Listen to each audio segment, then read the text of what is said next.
la la la.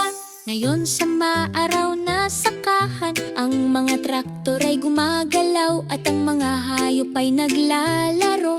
Si Simba ay naglalakad na may matalim na mata, pinapanatiling ligtas ang mga kaibigan sa ilalim ng asul na kalangitan.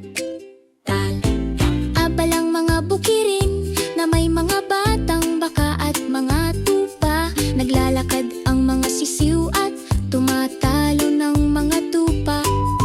Isang traktor ang umaandar at humihinto sa putik.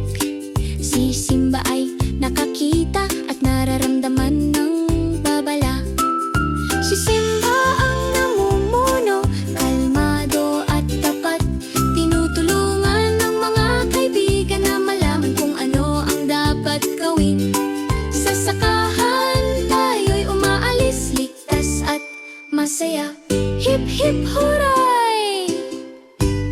Si Simba ay tumatayo at kinagabayan ng grupo. Ang kanyang malalambot na mga paa ay nagpapakita kung ano ang dapat gawin. Ang lugar ay ligtas, ang traktor ay nakahinto, ang mga hayop ay nagpapahinga, ang mga puso nila ay masaya.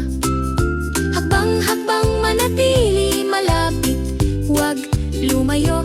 Pinapanatili ni Simba ang panganib na malayo. Sa pag-iingat at kalmado, ligtas ang bukirin. Ang pagtulong sa mga kaibigan ay ginagawang tiyak ang kaligtasan.